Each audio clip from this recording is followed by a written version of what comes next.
as I've grown, I sulk less and I accept more, and recognizing that in failure, there's always opportunity. And so I know for a fact that it's one of those pieces that drives me. Whenever I fall short or someone withholds something from me, it makes you push even more, press even more, and try even harder. Good morning, Savannah. Welcome to the Savannah Business Showcase. I'm your host, Taraz, and I'm here this morning with a very special guest, Miss Kesha Gibson Carter. Before I let you introduce yourself, I like to start with a scenario usually. So work with me. Okay. So you're in your neighborhood. You're walking in your neighborhood. A little kid comes up to you and says, "Kesha, Miss Carter, you're my hero. How can I be like you? I want to be like you when I grow up." So in the language that a 10 to 12-year-old can understand, what does it take to be Kesha Gibson Carter? Wow. I would tell that kid to find somebody else. No, just kidding. I would acknowledge that, of course, you are always humble and sometimes flattered by compliments and comments like that. Nonetheless, I think I would acknowledge or tell a child that whatever it is that they see in me, I hope it's that the most of what they see is that you have seen me or witnessed me treating people right. Just being a good person at the end of the day. I don't go about in any particular way seeking or looking for accolades. I think the testament of the work that you do and the way people respond to how you do what you do is enough of an acknowledgement. I think the biggest compliments or the most someone have made me feel good about myself is approaching me and thanking me for something that I have done that I totally forgot about, or letting me know that I helped them in some way and I don't even recognize who the person is I'm talking to. So just going about in a way in which you seek to do good, looking for nothing in return. Awesome. Yeah, I can tell that you have a poster up in your office that says "Work hard to be nice." Yes. I don't know if I've ever seen that one or not, but yeah. Yes, that's my motto. And in working hard, sometimes people allow self to get in the way, in that they're so focused on the goal that they will do anything and say anything to get the end result.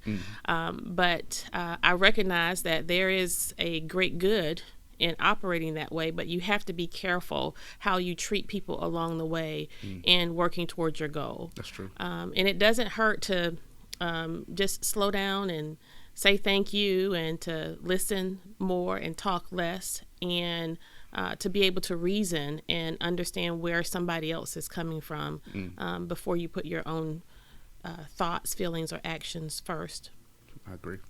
Okay, so who are you? let the people know who you are, what you do. I skirted around that one quite a bit, right? And in my skirting, I still wasn't giving it much thought. So who am I? I am, first and foremost, not to sound cliche, but a child of God. I think my faith is what drives me most. I am a wife of 21 years. I've been with the same man for 27. That's over half my life. I'm a mother of 3 awesome children who are terribly, terribly neglected sometimes because of my work. I have 2 teenagers and a 10-year-old, and both my parents are deceased. I came from very humble beginnings. I'm a proud graduate of Fort Valley State University as well as Savannah State University. And I currently serve as the executive director of our local rape crisis center. My tenure in Savannah in the nonprofit world is quite vast. At first glance, one would think I can't keep a job, but I did have a 10-year stretch as the executive director of a local nonprofit organization interfaith hospitality network, now known as Family Promise, where I work with families who were homeless with children. And my first professional start was in the district attorney's office as an advocate for victims of domestic violence and sexual violence in state court through the Victim Witness Assistance Program. And I did a short stint after a quick exodus from the GA's office, my second go-round with the Senior Citizens Incorporated as the administrator for their Meals on Wheels program. Okay. That's first I want to say I appreciate that, and like most people don't do this. 99% of people don't do this. It's like I asked who you are, and you didn't say your title. You didn't say your work title first, right. But you told, like you said, I'm a child of God, I'm a mother, I'm a wife. And right. I appreciate that because it means that you don't, you're not your job, but you're you. Yes. And I appreciate that a lot. Yes. And I don't know if it's deliberate or if it's my attempt to just sort of break down barriers where you open yourself to, authentically connecting with someone and engaging. But very rarely, unless it's a platform where it's necessary, when someone asks me where I work, most people walk away thinking that I work as probably the secretary at the Rape Crisis Center or I'm a staff person at the Rape Crisis Center and not the executive director, because I never say, oh, I'm the ED of RCC. So, right. Yeah. Right. Okay, so let's jump right into it. What does the Rape Crisis Center do here in Savannah? How are you helping the community?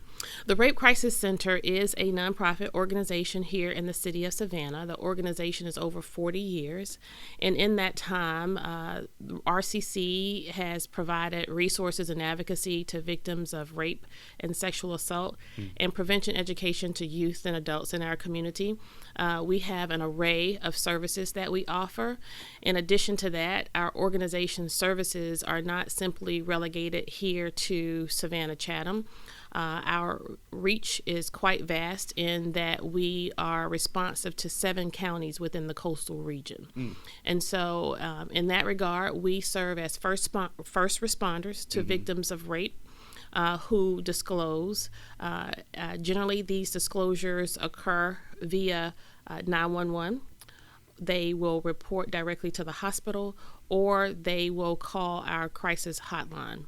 Gotcha. And so in the course of doing that, we are able to work in tandem with law enforcement, providing that immediate wraparound service to individuals, which initially involves support during an investigative interview.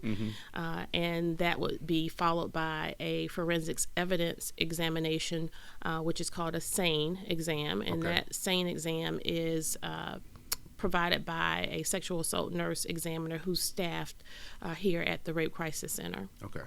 Yeah.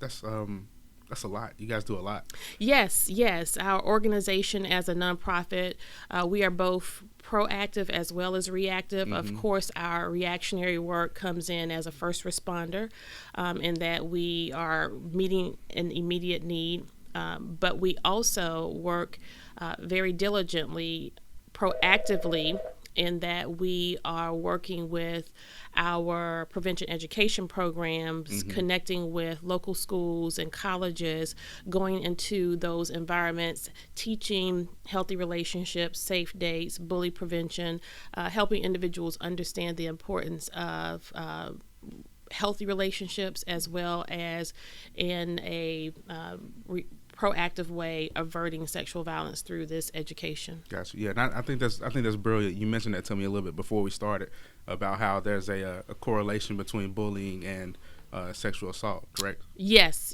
The CDC recognizes rape as a public health issue.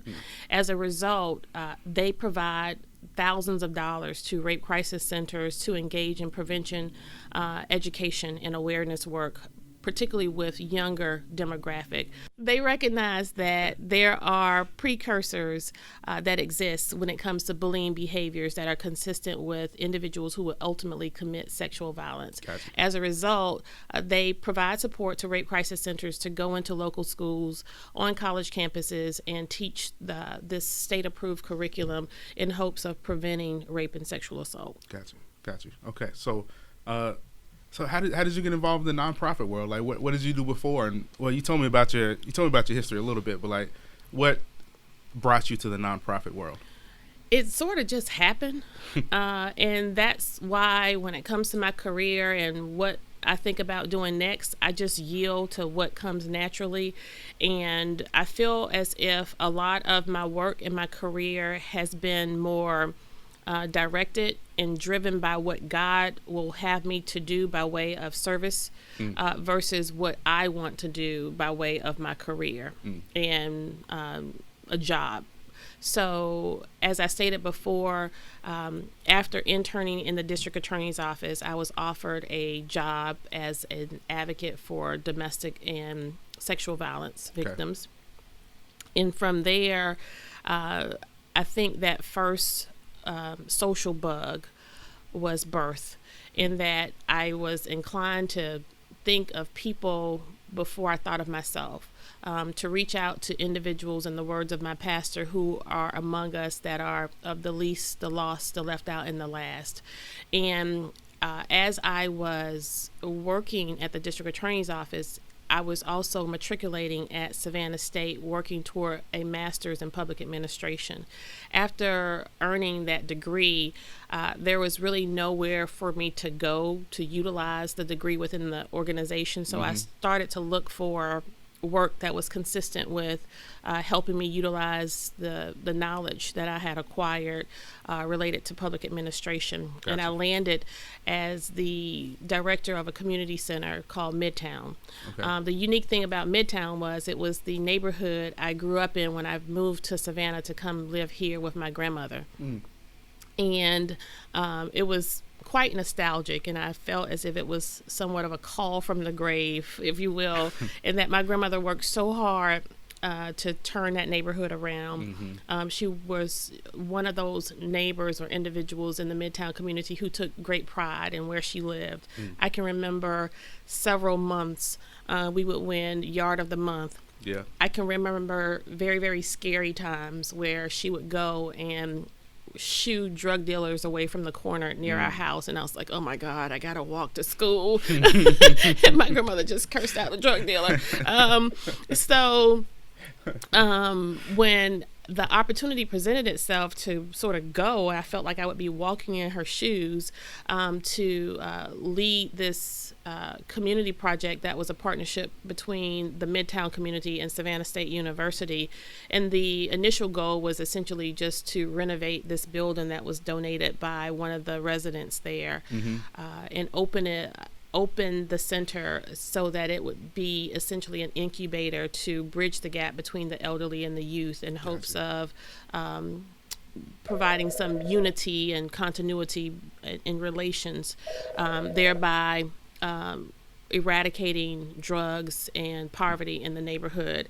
And so after a short stint there, I had another opportunity present itself very shortly after taking that to work as the executive director of the Interfaith Hospitality Network, which now is Family Promise, and that's the shelter program for homeless families with children. And in the years 10, to be exact, I spent there, I was able to engage and encounter so many wonderful, wonderful people who simply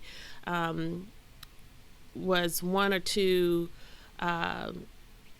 steps away from devastation, in that they didn't have a safety net. They didn't have that rainy day contingency fund financial planners tell us to have. They didn't have a family member with long money. They didn't have the skills necessary to maneuver the devastation they were experiencing by way of loss of income, loss of relationship, or a personal illness. We serve individuals who were very much on the edge of society to one of the most affluent clients we served was actually a local pediatrician who became homeless with her daughter. Oh, man. And that was quite eye-opening. So those experiences, coupled with many more, and I can tell you, and all the clients we served, I learned so much more from them than I could have ever provided for them. that has shaped me. And so in transitioning from there, I actually didn't go to another nonprofit organization. I went back to county government. Okay. Went back to county government. And so to answer your question, in the 10 years I spent at the shelter, it was essentially 10 years of nonprofit leadership and management. And it was very difficult because at that time, the organization was a grassroots organization. When I was hired, I looked at the budget and didn't know how I was going to get my next paycheck because the doors had essentially closed when I was hired to reestablish the program in the community.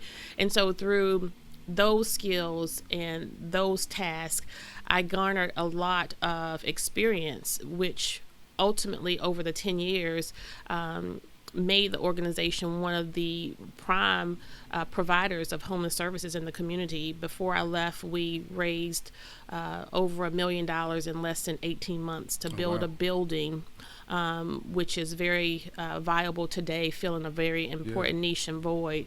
And so from managing staff, serving clients, community relations, a capital campaign, construction, all of those experiences sort of helped shape me and develop me as a professional in a way in which I was able to continuously utilize those skills to help grow organizations, which essentially was why I was tapped to lead up this violence intervention program in the DA's office in a year I would love to forget, because it was probably one of the most horrible experiences of my career. Oh, man. Not so pleasant, in that there was a lot of politics and behaviors that was just not very professional, that led me to resign from a job after only 10 months. I leave a job that I worked 10 years only to leave another job for 10 months. And it was with very good reason, I should add. I'll save you the details. And so from there, I was in position where, I have a 2-income household. And so when the mortgage comes, it says 2 checks needed. so when I left the DA's office the second time, at that point, it wasn't about what Kesha wanted to do next. And I was less inclined to yield to what God wanted me to do next, but just to take a job so that I could help my household. And we were extended an opportunity by Patty Lyons at Senior Citizens to manage her Meals on Wheels program, which was quite a delightful shift. An adjustment, in that it gave me an opportunity to sort of rest a little bit. Rest from the vile and evil experience I had at the DA's office. In addition to rest from managing an organization, a nonprofit organization for 10 years where you were responsible for everything. And then to go into Senior Citizens Incorporated, where they had pre-existing structure. They had an HR department, they had a technology department, they had a president who was capable, and all I had to do was crunch numbers and data and manage files. And I thought, oh my God, I'm going to go over here in my little hole and dot I's and cross T's and not be responsible to anyone or anything. I don't have to sign a check. I don't have to write a grant. And so for me, it was healing, because in the transition from the DA's office, I was given a little bit of a meaningless task of county maintenance keys at the Chatham County maintenance department. Wow, okay. Yeah, it was the county's attempt to get me out of the DA's office, find me a job, and the best that they could do with all that talent and skill was count maintenance keys. Oh man, that's crazy. I love it. I'm going to write a book entitled Counting Keys. I am. This is very cathartic right here. And so I did that, and in that time, I was able to work in a way in which I could change things that I had experienced in the DA's office. And I worked on Meg Heaps' campaign very tirelessly and very diligently. And in doing that, that plus the help and support of a lot of other people, she was elected. And so it was like justice for me, because I felt like it wasn't just about what was done to me personally, but it was the travesty of what I was seeing play out in the DA's office by people not being helped, you know, from an individual still on the streets walking free after killing Ashley Moore, to seeing so many other people who were professionals in the office being held back or hurt as a result of behaviors that existed there. And so very quickly it became less about what happened to me and more about what I could see there needing to be by way of change for the system. And so fast forward, the campaign is done. I'm still dotting I's and crossing T's at Senior Citizens, very much so enjoying myself, because I didn't have, I mean, it was like my kids were happy, my husband was happy, I was cooking dinner every night, folding clothes and all that good stuff. It was just a breeze for me. And so we started to feel a little bit uncomfortable. It was just something that wouldn't let me rest, because although work was fine, it was just not a part of my natural fabric. I felt like I needed to be doing something more.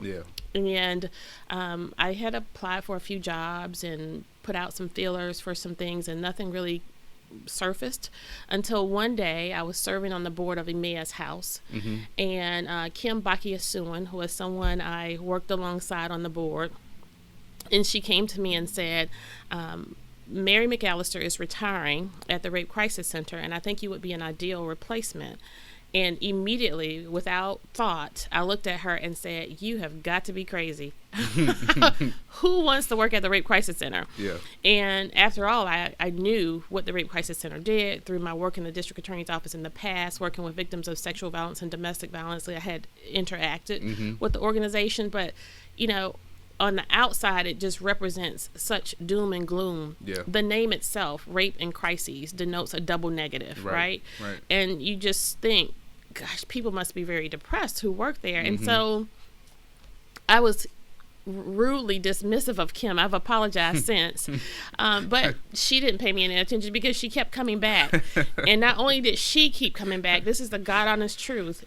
Between the time I finally submitted my resume, and I now understand I was the last person to submit my resume for the job, at least 12 people came to me in various capacities at different times and would say things that range from, did you hear Mary McAllister is retiring? I think you would make a good next replacement. Or, Kesha, you got to apply for that job. And I'm thinking, what is this all about? And so it was one of those moments where you just felt like it was that push and that call. So I decided to apply. And after I applied, I didn't, you know, usually you brush your resume off, you update it, and you do something to it. And I thought, okay, I'm just going to submit this. And then I also had a thought that I remember applying at the Rape Crisis Center when I graduated from college, undergrad. Okay, wow. And I didn't get the job. And so I think subconsciously I was thinking, however many years ago that was, I'll just submit it. Didn't do anything to the resume by way of updating. I was just like, if they like it, they'll like it. So I submitted it, didn't put much into it, landed an interview, and I was actually teaching a class at that time at Savannah Technical College on interviewing skills. Okay. So to say the least, I probably aced the interview. So I don't know that it was more of my ability to get through an interview successfully than it was my skill set. Nonetheless, I'm here. You here? Okay. All right. So you have the skills. You went through a lot. You had a lot of changes. But like, where does the passion come from for this job? Because I remember, so we met originally at a small business chamber event. I remember we met. I said your name wrong. It was weird. But anyway, called you like Lisa or something. That's okay. But anyway, and then I heard you speak, and I was like, wow, this woman has a lot of passion. Like, it's just I could feel it. I could feel it coming from you. So like, where does that come from? Why do you want to go deep today? I don't have. It's all I could do. It's all I could do. Well, I have never told anyone this publicly, but I am a product of a broken home. Okay. In that my mom and dad never married. Mm-hmm. And I hate talking about this because it just sounds like such a sob story. And I don't want any of that to ever, shape or, have people treat you indifferently, whether it's positive or negative as a result of it. But I'll answer your question. Okay. So I, very early on, being raised by a single mother, prior to being raised by a single mother, I was, my mom moved around a lot. She wasn't military. She just kind of was confused. Moved around a lot. And I remember my mom very vividly being a very loving mother. And still to this day, God rest her soul, I think she was the best person on the planet by way of a heart. The only thing she ever did wrong was she just didn't do right by treating herself well. Gotcha. Which basically involved drug addiction, alcohol abuse. And looking back, now that I know my mom's history and some of the things she went through as a child, being pregnant the first time at 14 years old by her aunt's husband, and then a year later being pregnant again by another relative's child. And so to see that devastation and hurt that she experienced in her life, it wasn't until I was older that I thought, well, yeah, if all of that happened to me, I probably would be picking butterflies off the wall somewhere, right, or not functioning so well. Despite that, she was supported by a lot of people in our family who sort of took my sisters and I in. And those first two children she had were adopted by other family members and raised by other family members. And so she was later, she gave birth to me and two other girls who kind of was bounced around from place to place with different family members while mom was trying to get it together, in and out of different romantic relationships. And in the course of all of that, things happened to us as girls that no one ever wants to happen to their child. And it was the culmination of things for me was when we finally settled as a family in Jacksonville, Florida. It's when my mom's drug addiction became more exaggerated. Gotcha. And caused her not to be plugged in where we were concerned. And so we were sort of left to the elements of what you could imagine a drug house was. And so as a result of that, there were nights when things kind of got crazy and we would call the police, and the police would come and do nothing and would just leave us there. And we would make outcry for help because we didn't have water or food or lights, or was being, beaten unnecessarily. And so all I could remember was, all I can remember is I see myself as a child, as someone who needed help, making an outcry, and nobody responded. Yeah. And so it wasn't until the threat of having us removed by the state that my dad, who lived here in Savannah, was called by another relative and said, if you don't go get your girls, they're going to become wards of the state, that we were finally removed. But it was several years of that. Yeah. And so I think that passion, that's where it comes from. Subconsciously, I think in every instance when I am helping someone or attempting to provide a service or seek support for someone and I get a ill response, I think I probably go back to that place of thinking of how awful it was that nobody, I know how it feels not to be listened to. I know how it feels not to receive an adequate response to your problem. And so as a result of that, maybe that's where the passion comes from. Yeah, it must. Yeah. Yes, yeah. yes. And I heard a stat the other, and you know all this way better than I do, but I heard a stat like 1 in 4 people have been sexually abused or something like that, and it's my niece as well was sexually abused. It's not my story to tell, but she was abused as a toddler, and it was terrible. And luckily her dad was murdered, but it's just it's not. It was terrible. So I understand what you're going through. I know how it is, and it's good that you have family that was there for you and your sisters. Because it does take a village to raise. It does, to raise kids.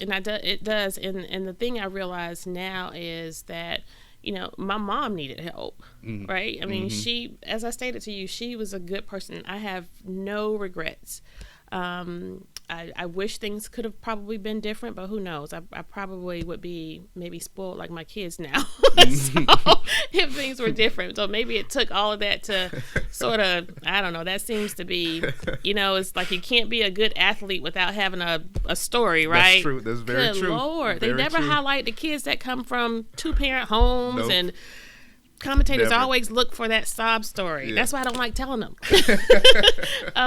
But part of it though, like you have to have it because you have to have a drive. You have to have that little chip on your shoulder where there's something to prove. Yeah. That's why so many immigrants come over and become millionaires because they have something to prove. They have something to work towards. Right. They thirst or they hunger for something. And as a parent now, that's why I try to say no more than I say yes. Because you don't want to spoil your kids. You don't want to, not give them an understanding of what it takes to work for something or to be denied so that they have more of an appreciation. Because really and truly, I think we are raising a spoiled generation. Oh, yeah, definitely. Yeah. But in saying all of that, I always like to preface the fact that I love and honor the spirit of my mom. And I think that all of who I am as a person, by way of my heart and care for people, it definitely comes from her. Definitely comes from her. And that's ironic, but as my mama. All right, well, beautiful. All right, we're going to take a short break. Thank you for being on the show. We are going to be right back, everybody. I'm here once again with Kesha Gibson Carter, the executive director of the Rape Crisis Center of, is it Chatham County or the Coastal Empire? Of the Coastal Empire. All right, so thank you guys for joining us. Don't go anywhere. We'll be right back in a second with the lightning round. All right, bye.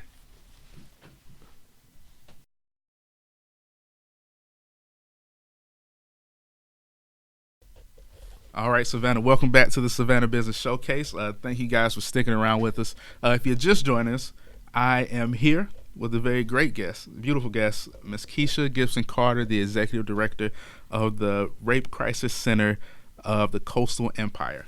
And we're going to put her through the lightning round. Are you ready? I'm ready. Okay. All right. What did you want to be as a kid, and how does that relate to your current business? As a kid, I remember vividly writing, I think in 3rd grade, we had to write something about what you wanted to be or do. And I wrote that one day I wanted to own my own business. Okay. Yes, I wanted to run things, I think is what that thing said. What did you ever try and start a business? I have never tried to start my own business, but my husband has, and I've supported him in those efforts. But I just remember as a kid just being very bossy, just like from making my sisters form a cheerleading team that I was the manager of to playing house, and I was always the mama. Gotcha. Okay, I see it now. I see it. How have you approached failure in life? I just look at it as a learning lesson. As I've grown, I sulk less and I accept more, and recognizing that in failure, there's always opportunity. And so, I know for a fact that it's one of those pieces that drives me. Whenever I fall short or someone withholds something from me, it makes you push even more, press even more, and try even harder. Gotcha. Beautiful. Who influenced you early in life, and who's your mentor now? My college advisor and first instructor within my major of criminal justice, Ms. E. Laverne Ford. Okay. She was no nonsense, take no excuses. And in the midst of being so rigid and sometimes very mean, she was the most caring professor. The great thing about going to school at Fort Valley State, it was a small college community. And I can remember after Miss Ford like moving me to tears in her office because I didn't do well on a paper or was making excuses about a test, she would take me home with her and like make me the best meal ever. Really? Okay. Yes. Right. That's amazing. Yeah. Yeah, and she's gone on to be with the Lord, but Miss E. Laverne Ford. And the person, what was the second half of your question? Who's your mentor now? Who is my mentor now? It would probably be the protege of Miss E. Laverne Ford, and her name is Gracie Barksdale. She lives in Atlanta, Georgia. She's an attorney there, and she was an individual that actually introduced me to, Miss Ford introduced me to Gracie Barksdale. Okay. All right, awesome. Tell me a story about a failure. Ooh. What was the last grant I didn't get? The last failure. I wouldn't frame it as a failure. Mm-hmm. Like my daughter just missed Savannah Children's Choir rehearsal yesterday because I forgot because of work. And so these days, whenever I think of missteps or failures, for whatever reason, I think it's probably because of guilt. I don't think I spend enough time with my children. Mm-hmm. I wished I could be more plugged in as a mom. Before I had children, I just had all these thoughts of baking cookies and reading stories and taking long walks, and none of that happens. Yeah. And so in that regard, in terms of what I had planned as a mom, I just don't do. Yeah. But the saving grace is my husband. He's phenomenal. I tell people the best thing about him is that he's a phenomenal dad. Mm-hmm. And so for every area I fall short, he doesn't just pick up, but he maximizes in those areas. So gotcha. Yeah, they're going to put him in their guest mother-in-law or father-in-law suite, and they'll put me in the nursing home.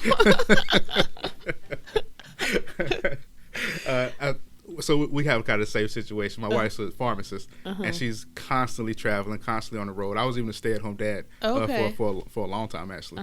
The kids still love you. I hope so. I tell people I'm just going to focus on being the world's greatest grandmother. All this will be over by the time I'm a grandmother, and they'll probably say things like, "You never did that for us." Yeah. So yeah. They still love you. I hope so. So what advice do you have for an entrepreneur or executive who is doing great work and has a passion and doing meaningful work, but is missing time at home because of the meaningful work they're doing? I would say have balance. Drink water, go to the doctor, and just spend time with your family. Mm-hmm. I think I'm so far gone now that I don't know if it's any hope for me. But having a life that's centered and rooted in your faith. Mm-hmm. Mine happens to be Christ, and so I know that with him I can't fail, and that's the only consolation I have is that I feel like I'm doing what I'm called to do, and as a result, he's going to make everything okay. I say a lot of what I say about my family jokingly. I do average about 3 meals a year. So, so that's better than 2. Yes, we're going to do. I think I'll be fine. But yeah, seriously, for anyone who's in the trenches of a nonprofit organization or starting your own business, I would say just take care of yourself, believe in yourself, but in addition to that, try to engage with your family as much as possible. What have you had? Well, what's one thing in your business that drains you of energy, and what's the one thing that excites you? The one thing in business now that drains me more is external partners, recognizing that the success of my work is predicated on work of others who I have no control over, i.e. police department, district attorney's office. We here at the Rape Crisis Center, we work tirelessly for results. After we have made provisions for sexual assault exams, turned over evidence to law enforcement, our victims, our survivors, they want to know what's next. And that what next generally is, has an offender been arrested? Has the offender been questioned? And for us to be gripped and paralyzed because information is being withheld or hijacked from us, we can't give them what they need. Gotcha. And so if my statistics at the end of a given year is representative of logging over 150 cases, and we are seeing fewer arrests that don't come close to 10% of those numbers by way of arrests and convictions, that's pretty aggravating. That's pretty frustrating. Right now, the nationwide epidemic of the backlog and rape kits, it's really, really frustrating, very frustrating. The thing that drives me the most is the validation that I receive from survivors, the validation we receive from staff here at RCC who acknowledge that they appreciate our passion. They appreciate the work that we're doing daily in the fight for justice for survivors, as well as the prevention of rape in our community. And I appreciate it too. Thank you. What's something that you consume religiously? It could be a blog, TV show, YouTube channel, podcast. Oh, this is awful. This is god awful. I can't believe I'm going to say this because it might play again. Okay, so recently, outside of red wine, she just said that her life is rooted in Christ. Jesus turned water into wine, remember? There you go. There you go. Yeah. Ray Donovan. Okay. Oh my God, that's awful. Why is it? I've never seen it. Why is it awful? Because it's a horrible, horrible show. Oh my goodness. It's a great show. But I mean, it's well with great actors. But a friend of mine just mentioned it to me, and I don't know, one Saturday, I don't have the opportunity to watch TV much because in addition to all that I do, I teach part-time at St. Leo University. Okay. But on Saturday mornings, I usually binge watch TV when I probably should be baking cookies with my daughter. But Ray Donovan is this guy. This is the hook for me. He and his two brothers were molested by a Catholic priest. Oh, man. Okay. And so each of them have turned into these three distinct different characters. And he, for one, Ray Donovan, is like known as the fixer. And he takes people to task. He kills people. He beats people up. Wow. Okay. He fixes stuff. Okay. And he carries a bat in his trunk. And whenever things don't go his way... And I think I secretly want to be Ray Donovan. It sounds like it. It sounds. I'll get you a bat for Christmas. How about that? Thank you. Okay, awesome. God, I can't believe I said that. Okay. All right. A few more. We'll get out of here. Okay. Yeah, a few more and we'll get out of here. What's your favorite book? My favorite book. Gosh, what have I read recently? I've been reading a lot of books about leadership and development. Okay. And, oh goodness, I can't even, it's the one about outliers. I can't even remember. Yeah, Malcolm Gladwell. Yes.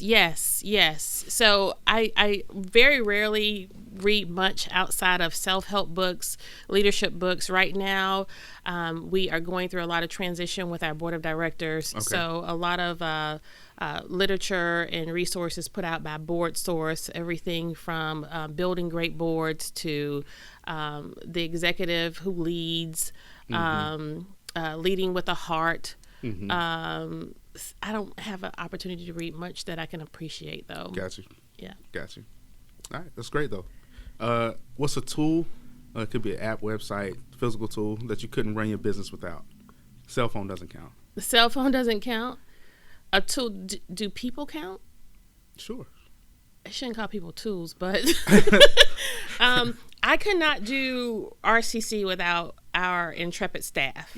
And as much as we are commended for the work that we do, and I generally am the recipient of those accolades, it really should go to our staff. In particular, Miss Linda, who helps me find everything every day. I don't know where I'm supposed to be from one minute to the next, because there is so much going on here. But we have a phenomenal staff, from our advocates who serve as our first responders, to our prevention specialists who are in our local schools every single day, our office administrator who manages all of our financial matters and human resources, to our events coordinator who coordinates all of the many activities that RCC has. And then, of course, I can't say enough about our SANE nurses and our volunteers who truly are the backbones of the organization. Great answer. So there's a concept called the 80-20 principle, Pareto's principle. 20% of your actions equal 80% of your results. So in your business and at the RCC, what are the 20% of things you do every day that get you 80% of the results? I get up and I come to work every day. Okay. I don't rest.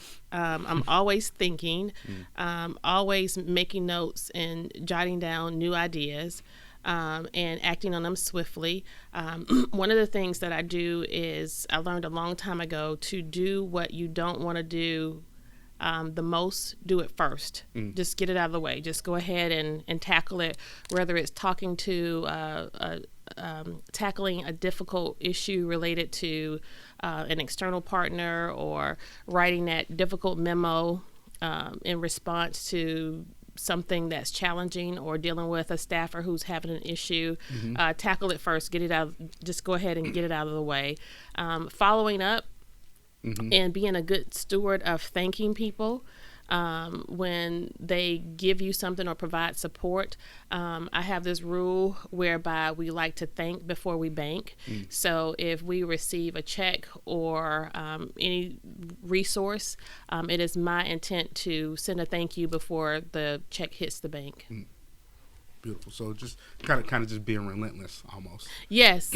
Yes. Is there a quote that's always been a mantra that you live by? Work hard and be nice. There you go. Work hard and be nice, and treat people the way you want to be treated, you know? Yeah. Two more. If you had a superpower or ability, what would you choose and why? Ooh. To make people disappear. I need therapy, don't I? If I had a superpower, oh gosh, or an ability, I would eradicate rape and crime. That would be, I would totally embrace the opportunity to totally eradicate our community of rape, homicide, any hurt or pain that causes the kind of devastation that those crimes leave. I would use that superpower to just rid our communities of it. We need it. Yes. And last one, advice for entrepreneurial kids. Be creative, have no limits, and go for it. Be creative, have no limits, and go for it. I think as parents, my husband and I decided a long time ago, in as much as we want our children to have college educations, in as much as we want them to be honor students in school, because in their display of that, it sort of feeds us. It's validation that we've done a good job. And so early on, we recognized that while we still have that expectation, we were able to focus on slowing the process to accept that they may not all be college students. They may not all have the ability to make straight A's in school. And taking the path that we took with regard to our careers and working traditional jobs may not be what's best for them. But in this climate that we live in now, within our world, we recognize that you have to have an Act Two to be able to sustain and survive in this world today. So early on in rearing our children, we've always encouraged them to not just go to school and do well, but you know what? If you come up with one witty idea to change the world, you can be independently wealthy for the rest of your life. That's true. Yeah. And we give simple examples like the Post-it note or whiteout. And so encouraging them to just sort of think outside the box and come up with ways to make the world a better place to live and make people's lives easier. Awesome. All right. Thank you, Kesha. I really appreciate it. You're welcome. Yeah. How can people find you and get involved with the Rape Crisis Center? Well, you can visit our website at rccsav.org. Call our office at 233-3000. In addition to that, follow us on Facebook, and that's the Rape Crisis Center of the Coastal Empire at Facebook. I don't know the Twitter and Instagram handle. It's something out there. Facebook's the only thing my old self uses right now. But staff, they do a great job of getting us out there. And like us on Facebook, we host a litany of activities throughout the year. In addition to that, we have the Savannah Reindeer Run coming up. Okay. It's an 8K over on Hutchinson Island. Okay. It's Savannah's friendliest, most fun and festive holiday event in that we have individuals who come out, register through runsignup.com, and we invite children to come out as well because this event helps us raise awareness of bully prevention. And so we have local celebrities who are running to raise money, but we need individuals to also register for the race. And as they register, those proceeds support the Rape Crisis Center. Awesome. Now, earlier you mentioned having volunteers help out. How, if somebody's listening right now and they would like to volunteer and come help the organization, how can they do that? Well, our volunteer program is a little laborious in that it requires at least 40 hours of training and time. Okay. And that's generally done over two nights, and some of the work is done online. And we do require that individuals have a college degree if they seek to work directly with our survivors. And these individuals are volunteers who will do exactly what staff does, and that's respond to the hospital and work in tandem with law enforcement alongside the victims. Gotcha. In addition to that, we have a 24-hour crisis response hotline. Okay. That people can call, and upon calling that number, individuals are able to get support any time of day or night, and that number is 233-7273. And we have volunteers who answer that line. But if individuals want to connect with us just to help out with some of our programs and activities, they are free to call the office at 233-3000. Beautiful. All right. Well, thank you again for being on the show. Thank you, everyone out there, for listening. And thank you for joining us this morning. As always, be the change you want to see in the world. Go out there and do something meaningful, do something impactful, because we don't have much time left. Life is short, so you got to make the best of it. Love you guys. Talk to you next week.